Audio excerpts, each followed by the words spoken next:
Monsieur Thierry Meyssan, vous êtes écrivain et journaliste français, président fondateur du réseau Voltaire. Je vous remercie infiniment d'avoir eu la gentillesse d'accorder cet entretien à la radio francophone iranienne. Monsieur Meyssan, vous comptez en fait parmi des journalistes étrangers qui se trouvent actuellement en Syrie. Ces derniers jours, les médias occidentaux ont fait état de violents combats qui se déroulent dans un quartier de Damas. Puisque vous êtes à Damas, est-ce que vous confirmez cela ou pas? Eh bien, c'est que l'histoire qui a été racontée par Al Jazeera, puis reprise par la presse occidentale, est assez éloignée de la réalité. Alors, ce qu'on nous a raconté dans ces médias, c'est qu'il y avait eu à Mazé une bataille acharnée pendant une nuit entière, et on a vu sur Al Jazeera un commentateur expliquer en direct, depuis un appartement où il se trouvait, que devant lui, il y avait dans la rue, cette bataille, qu'il y avait 80 morts, et puis après il a raconté, toujours en direct sur Al Jazeera, que l'aviation était intervenue, bombardait le quartier, etc. Bon. Alors que s'est-il vraiment passé? D'abord, s'il y avait eu une bataille de cette nature et un bombardement aérien à cet endroit-là, tout le monde en aurait entendu parler, puisque c'est l'endroit où se trouvent les principales ambassades qui fonctionnent encore actuellement à Damas. La réalité, c'est que des gens dans le quartier avaient remarqué que dans un appartement, il y avait des gens un peu surprenants et probablement qu'il s'agissait d'une cellule terroriste. Donc la police a été appelée pour voir ce qui se passait. Et à ce moment-là, il y a eu un échange de tirs. C'était le soir, vers 20h, quelque chose comme ça, un échange de tirs entre les personnes qui se trouvaient dans cet appartement et la police.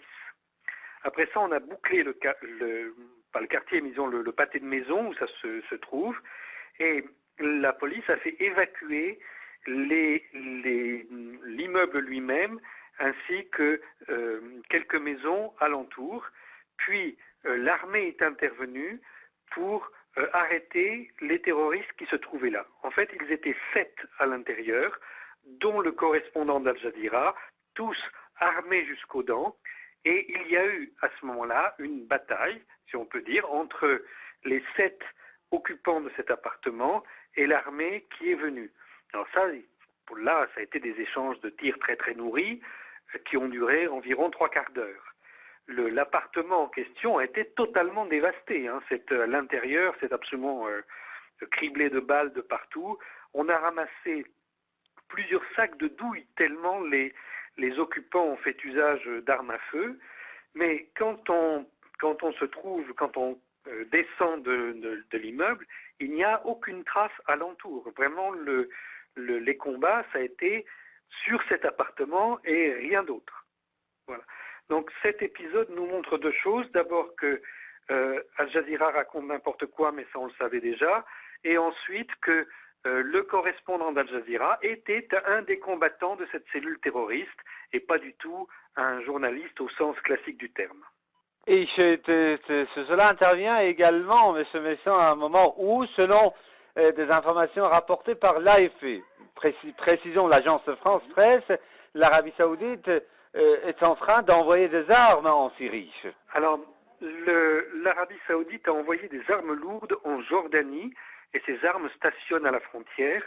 En même temps, on a assisté à un regroupement de combattants d'Al-Qaïda en Libye qui sont venus soit en Jordanie, soit d'autres se trouvent en Turquie, également à la frontière turque.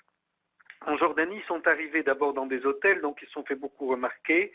Et puis, dans la nuit de vendredi, ils ont été regroupés pour pouvoir rentrer ensemble en Syrie. Mais en fait, on ne sait pas exactement où ils se trouvent. Il doit y avoir un camp de regroupement quelque part.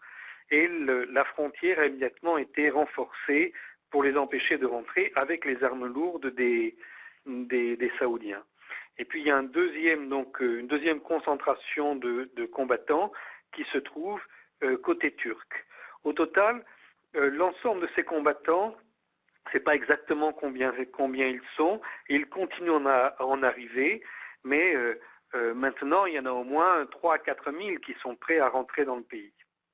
Et une dernière question, où en est, M. Messon, la mission de Kofi Annan?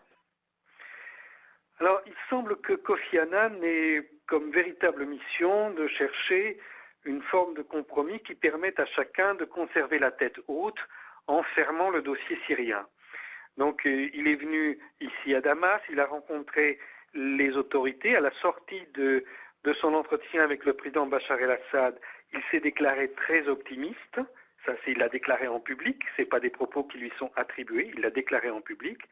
Et puis, par la suite, quand il est allé à Genève et qu'il a fait cette vidéoconférence avec le Conseil de sécurité, on lui a attribué des mots selon lesquels il était très déçu par le président Bachar el-Assad, mais ça c'est des mots qu'on lui attribue parce que le rapport qu'il a fait au Conseil de sécurité, c'était à huis clos, il n'y a pas de script connu de tout ça.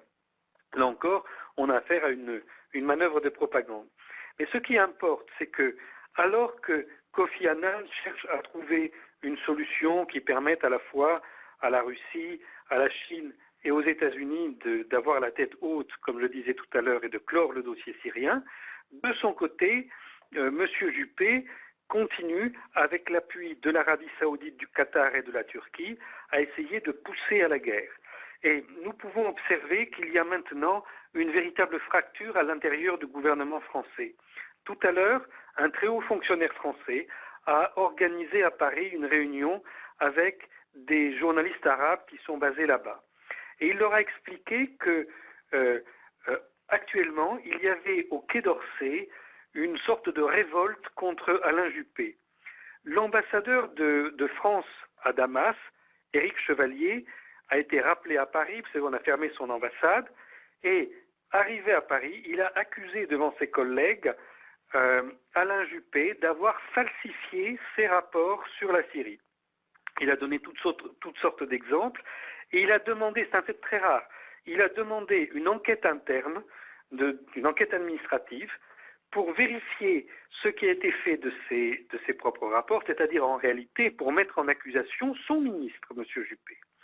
Et puis nous apprenons qu'il y a eu au cours de la semaine un accord qui est secret, qui a été conclu entre la Syrie et puis le ministre de la Défense Gérard Longuet, ministre français de la Défense Gérard Longuet et le ministre de l'Intérieur Claude Guéant, dans le dos d'Alain Juppé, pour fermer les installations que les Français avaient installées comme base arrière au Liban, et le chef d'état-major français, l'amiral Édouard Guillot, est venu au Liban, et en échange, on lui a restitué 3 des soldats français qui sont actuellement prisonniers en Syrie.